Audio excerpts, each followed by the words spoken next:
I have a vision that, again, this will be across the country, that it'll be global at some point in the next 10 to 15 years. And so, for us, we're really driven to really start to really move this forward and really be progressive in our ways of thinking and how we expand and how we scale as a nonprofit.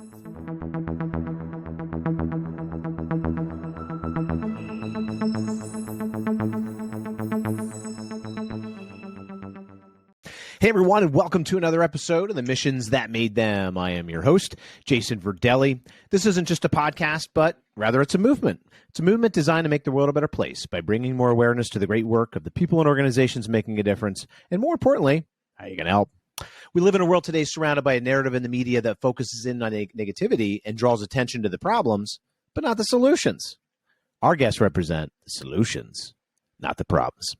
And with that, I am super excited today to have an inspiring story coming from Julius Bayon with Mission Transformation. And I'm always really excited to interview founders and visionaries behind an organization, really what they see as the better tomorrow and everything. So Julius had a chance to connect with him before the interview here, and his story is absolutely amazing. So we plan to be inspired today.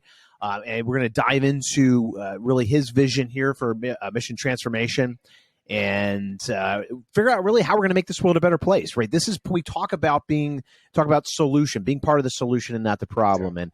And Julius and his organization here has absolutely portrayed that as part of the solution. So Julius, without further ado, welcome. Thank you, Jason. It's a pleasure to be here today. I'm really excited to really talk about the organization and the great things we have coming up in the pipeline. Excellent. Yes.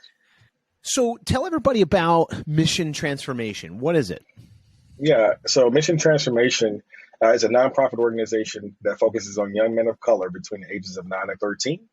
And in that range, they stay in our program until they're 18 years old. So, we walk with them, we really grow them and develop them in ways that really matter, right? So whether it's from professionalism, etiquette, understanding how to read the room, understanding how just to really be a pro, how to be a community advocate, how to be a brand ambassador, how to really support your community, your peers, how to maximize tech resources in STEM. We really are a well-rounded nonprofit organization. Excellent. So tell us a little bit about how you do this. I know you touched a little bit on the overview here, with the different programming, I guess, maybe starting with STEM. I saw you have STEM camps and everything else. Yeah. Can you start there? Yeah. So, funny story how we got started with STEM. Well, first, let me talk about our mission. Our mission, is to, get our young men of color to become passionate, empowered, and inspired to do better, to do greater, to achieve greater, and be greater. And so that's really our focus, right? Is we really want to build a mentee who is really focused on just the overall well-being of a holistic person, as they grow. So how we got started in STEM, just to talk about that, was one day I was in the Apple store, I was mentoring, but we didn't have a niche. We didn't really have a focus. And I saw parents being taught how to use their iPhones. And so it led me to have some curiosity, right? I'm a curious guy. I said, wow, I always had a vision for STEM, but I didn't know how to do it. So I connected with an Apple rep. They said, yeah, we do coding and programming here for students. I said, well, I would love to bring 250 of my mentees to your, location to do coding and programming. And so from there, it really took off. And so, our program was really designed to really bridge the gap for our young men of color to Silicon Valley, to Seattle, some of those tech hubs, those major players that really lack diversity and inclusion to support young, not only young men of color, but young people of color. So there's a gap there, and we want to bridge that gap and be able to provide our young men of color with opportunities in the Silicon Valley area. Number one, to build generational wealth, to build legacies, to really be a part of, I think, the next generation of tech, because without tech, you won't survive. I think, the world's advancing towards technology. So we want to be able to support our young men of color in that capacity.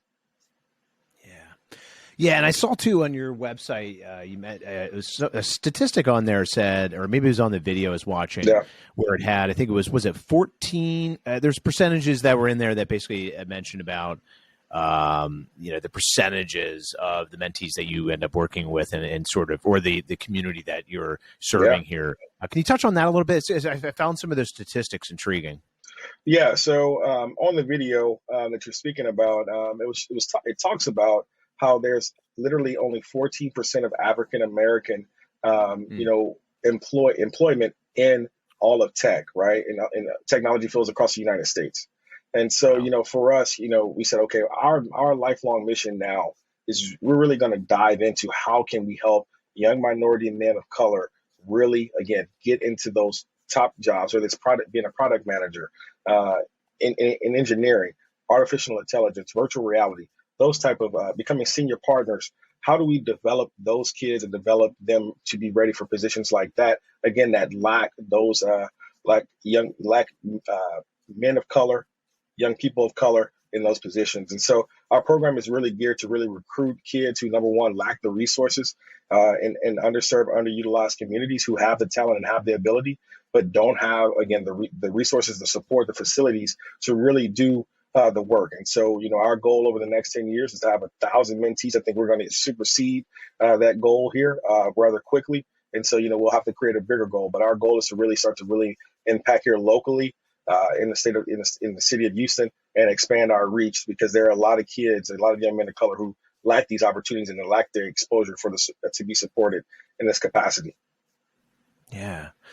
And I think the big thing there too is that you're doing too is you're reaching out. I think that's the other thing is you identified the problem, and now you're finding ways to be able to reach out Yes. to this community to basically fill the gap, right? I mean, you got 14% of African Americans that are in tech jobs, which obviously we know these are high paying jobs, a lot of them. Yes. So so that's a huge opportunity. As I see it, but where do you? A question is, how do you reach out? How do you reach this community? Yeah, so through multiple ways, right? So whether that's a lot of social media, again, it's all about relationship building. So we partner with a great company called Guzo that does all our communication channels, right? So we're able to text messaging is really big, right? I mean, I think even for you, Jason, right? You and myself, like if we get a text about when our order's ready from Uber Eats or our DoorDash, right? That's more convenient than sending an email all the time. And so we're always trying to improve our ways of communication and outreach. Of course, we use our social media ads. We have a strong presence on social media. Our website gets a lot of flow as well when we look at the analytics and the numbers. And so, we're constantly, outreaching that way. So we always keep our calendar full. So there's always going to be consistent communication throughout the year with families, right? And so we're always asking for referrals to, the kids, our friends that might be interested in this, parents also. We're reaching out to school districts as well across the state to be able to get these kids involved also. So we're really trying to build, I guess, a major brand that really caters to kids specifically.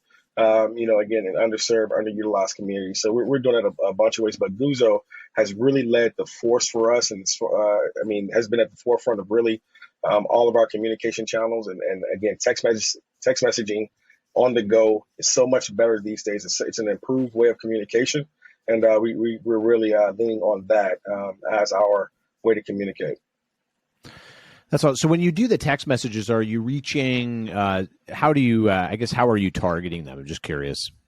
Yeah, so by zip codes, right? I think we identify neighborhoods that are lower income. Yeah, that are lower income, and we're able to send out those messages because our reach is important, right? We have to, our goal is to bring in new mentees consistently, and so we've been able to do that through the text messaging feature. Also, getting into the schools, building relationships with neighborhood partners and other neighborhood programs that might, do mentoring, but not the way we do, or might not provide the niche resources or the niche programming that we provide.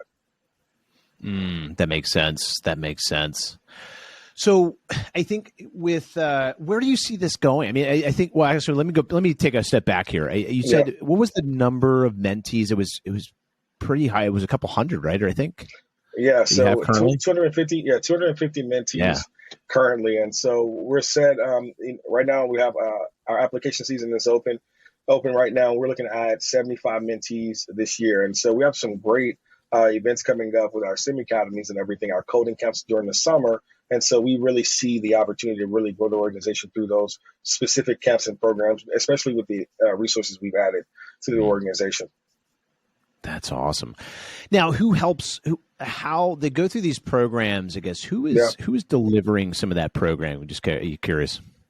Yeah, so we have our in-house facilitators, right, that have been Yep. trained and Apple certified, Microsoft certified to do coding camps. Also, we partner with a lot of great companies who really want to facilitate and do the work also. So last year Mm. we partnered with Microsoft and we had our facilitators ready to go. They said, "No, Julius, we would love to have our facilitators really teach these kids about coding." So they did a coding camp. We did a coding camp together. It was the Space Jam New Legacy movie that came out with LeBron James, Oh and we had an wow. opportunity to create the game. The kids had an opportunity to create the game and be able to share it and play it with their parents, their friends, and compete against each other. So when you have when you have companies like that and partners like that who really want to do the work and really help you, I think that's fantastic. But we always have Yeah. facilitators on site throughout the week and on Saturdays when we do our coding camps that are consistently pouring into the kids. That's awesome. I see too. Yeah. You can sign up as a mentor on the website, right? It's Yes. Mission T for everybody out there too. It's missiontr.org. And it looks like if you go to missiontr.org/volunteer hyphen application, you can actually register to be a volunteer. Correct. Yeah, and Jason, and let me tell you what's unique about that, about our application. If you are not located in Houston or in the state of Texas, you can be an online mentor. You can be Mm. you can be an online volunteer when we have our online events and different things like that. So we're always constantly looking for people to connect with our mentees. Number one, of course, we have our process and background checks and different things like that. But we want to make sure that people who really want to support the organization, and it might not be monetary, but just their voice, their support, their time, their generosity with their time. If you're not located in the state of Texas, we still, are interested in having you be a part and support the organization, as an online mentor or an online volunteer when we do our online events. That's pretty cool too, especially we live in such a virtual society. We become such Yeah. more virtual, obviously, since the pandemic. But Yeah. that's so if anybody out there that sees this mission is like, how do I get involved? Yeah. Well, go online. You can register there, and you can be a part of the solution by being able to share your talents. Not Yeah. just, I mean, obviously, I would imagine too. Obviously, donating things Yeah. like that obviously help, but just donating your talents and time is huge. It's Right? massive. Yeah, it's massive because the Yeah. opportunity, if you say, for instance, you're a coder or you're a programmer or you're a product manager and you're able to put on these online events, why would we stop our kids from being able to receive that information and that knowledge or that develop a skill, because you're not located, physically, Yeah. where we are. We're constantly looking for people who want to pour into our kids no matter where in the world.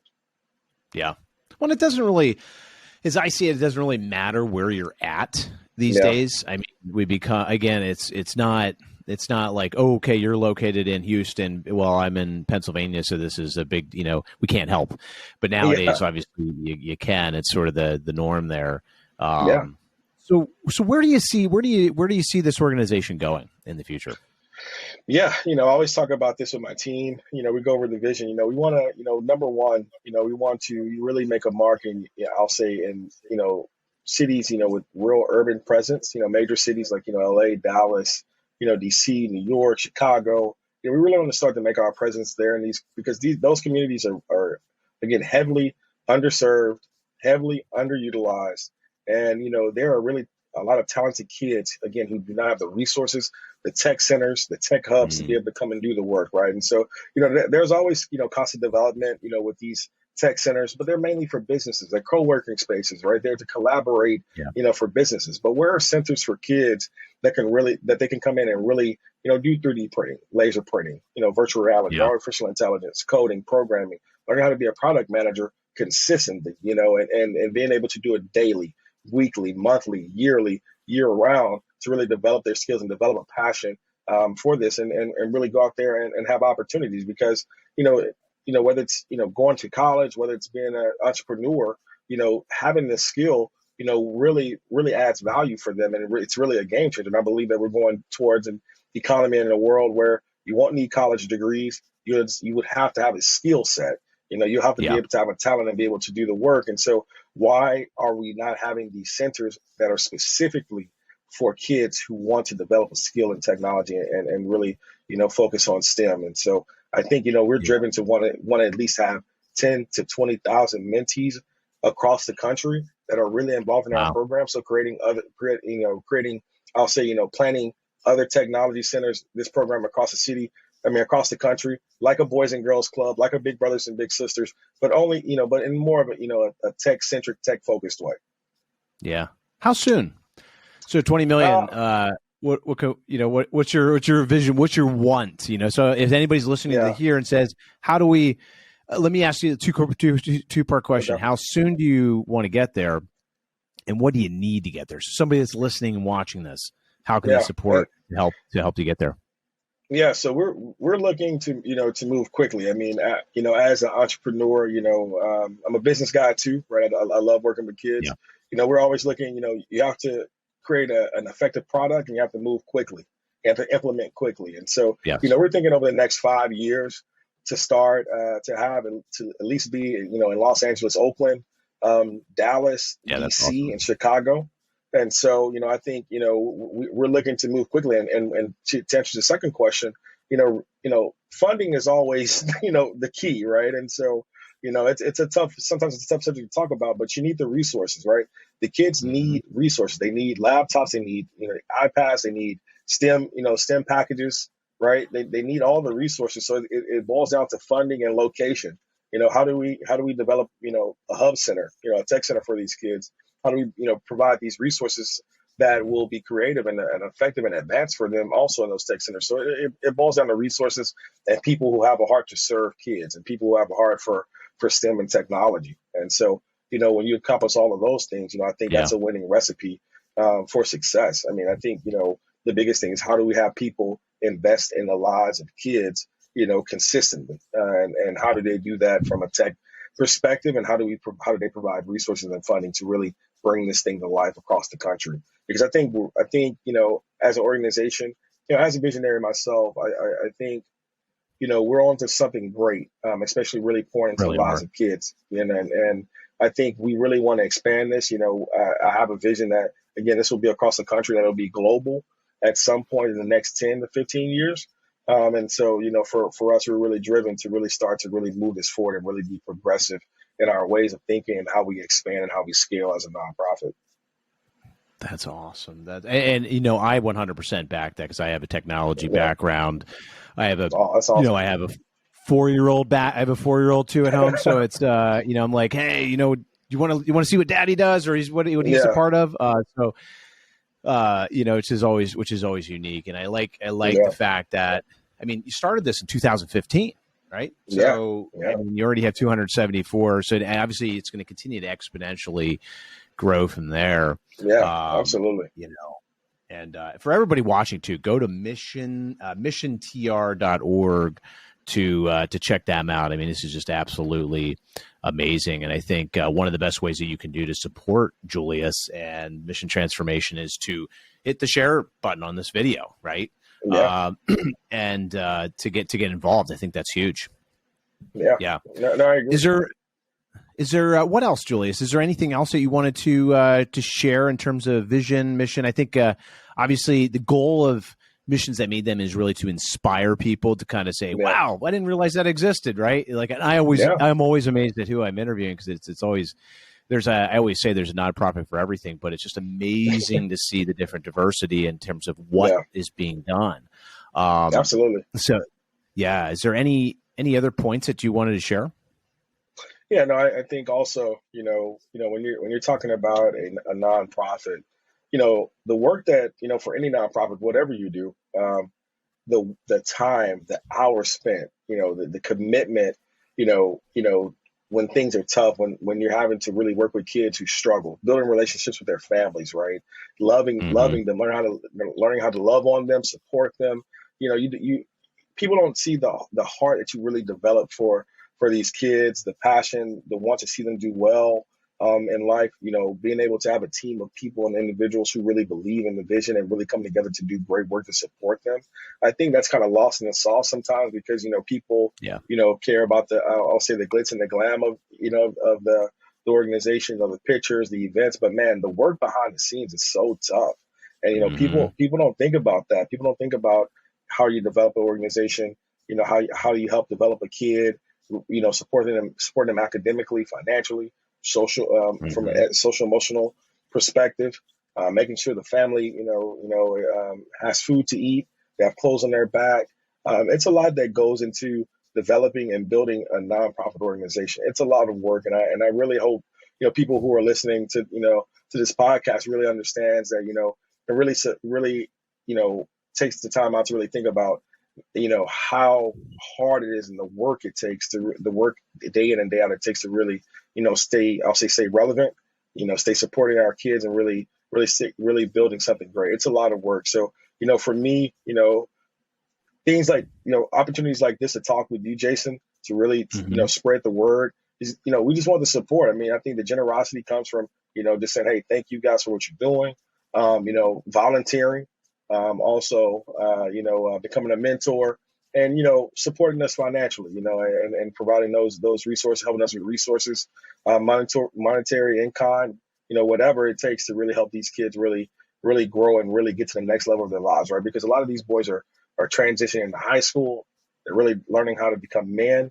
And so not only are they learning about tech and STEM and all these opportunities, but they're also still learning how to be humans, how to be Mm-hmm. adults, how to make adult-like decisions, how to interact with people, how to interact with their parents, how to interact with their teachers, how to be a good citizen, how to be a good friend, understand how to be a good family member. So it's a lot of work that goes into developing these young men. Absolutely, absolutely, and I think everything you guys are doing is really part of the solution here. I mean, Yeah, it's taking that vision, it's having a vision, and being willing to work. I think being willing to work to get there, and even when you don't necessarily see the results right away, yeah, to continue to keep working because you believe in that. And I think that's yeah, what you guys are doing is absolutely incredible to do that. So I think, and one of the best ways that anybody else out here watching can obviously go to missiontr.org, but just hit the share button. Do you know people that want yeah, to that see this as the future? I mean, this is the future. Organizations that are inspiring and mentoring yeah, our youth. This is for a better tomorrow. So if you believe into a better tomorrow, then go to missionstr.org, share this video, subscribe to the Missions That Made Them, so we can when we bring Julius back on to share kind of more specific topics and yeah, everything else, you can stay in tune there. But I think that's some of the easiest ways to do it is just to share the video along, but also yeah, to check out again missiontr.org to support you. So I absolutely. think that's huge. Yeah, and also, Um, they can follow us on Instagram and yeah, Twitter and Facebook, at Mission HTX. So Houston, Texas is for at Mission HTX as well. Just to kind of follow like the day to day of what we're doing. Also, we're constantly posting content. We're constantly posting about our events and how you can be a part of the great experiences. So we have a STEM Academy coming up this weekend to learn about mechanical and computer engineering. So that's on the website as well.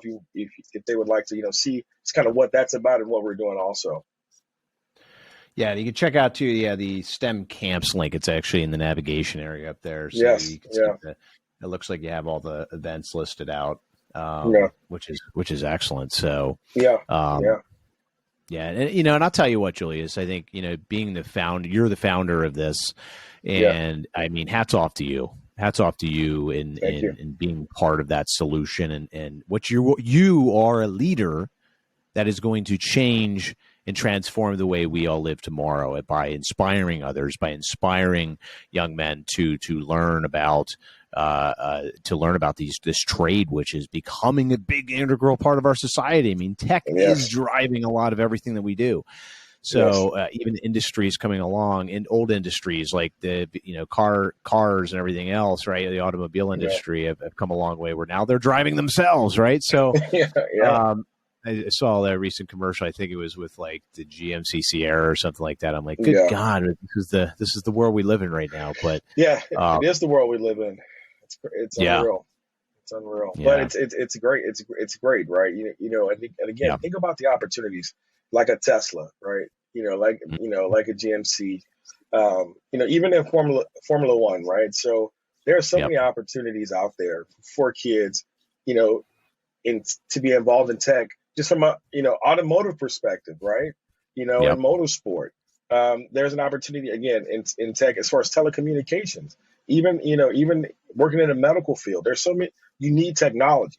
And so Mm-hmm. Jason, we did a take, we surveyed 100 jobs in tech, and just quick statistic, like they Yeah. all average, the average came out, right? We did the salary career opportunities. They all average no less than $100,000 a year. So you send a six-figure job, 100 career opportunities in tech, average $100,000 a year, six-figure opportunity. Why don't our kids have the opportunity to compete for these jobs and win these jobs and be able to do the work, and they're talented, they're creative, they get it, they're great thinkers, they're hard workers. They need to be presented opportunities like this to be able to change their lives and change their families' lives. I 100% agree.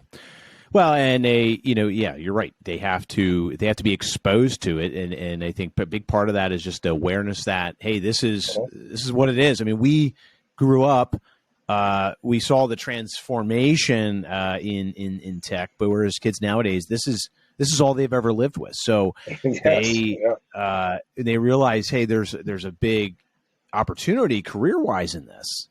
Then I think that's when the real transformation happens, and that's where we're going to see some really cool innovations, because you're going to have more people entering in the market too, to support the technology advancement of tomorrow, right? Which is the goal is to invent something that cures diseases and everything else. I mean, when they realize the power of what technology can actually do, that's where the inspiration happens. But that's what you're doing. I mean, you're absolutely doing that by bringing the program. You're programming them, to program the future of tomorrow. Absolutely, which is really cool. So Hey, we're gonna do that. We're committed to that, and we're not gonna stop. Like, our work is not gonna stop. We're committed to this. We're committed to our big audacious goal of 1,000 mentees. And we're gonna go from there. Like, we're building. And we're here to stay. And we're designing a program that's gonna be available not only to young men of color, but to all kids at some point in time, because we want everybody to have opportunities.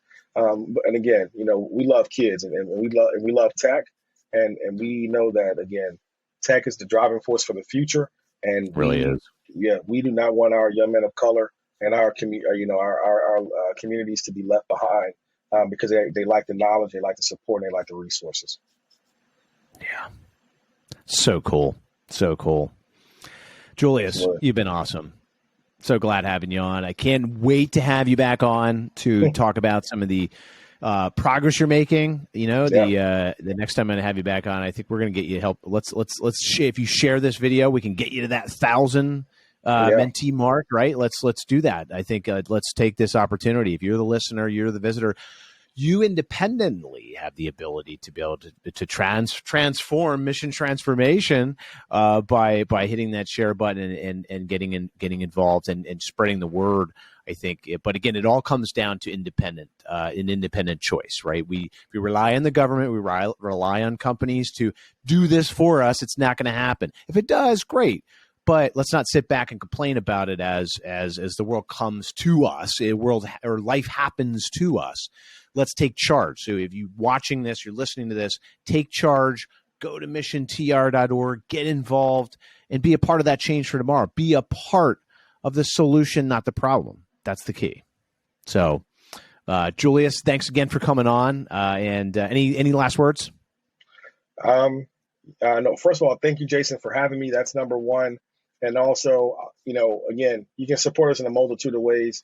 And again, we're here to serve our youth. We're here to serve our young men of color. And again, we are mission transformation. That's our motto, and we're standing by that. And we're going to change boys' lives regardless. We're not stopping. We're here to stay. And thank you for everything. Thank you guys for your support. Hey, we are in it for the future, and we want to be definitely part of the solution along with you. Just help spreading the word. That's the goal of this podcast. So. Julius, thanks again for coming on, and for all of those of you listening right now or watching. Appreciate you listening in, and be sure to subscribe to the Missions That Made Them here wherever you're at, and have a great rest of the day.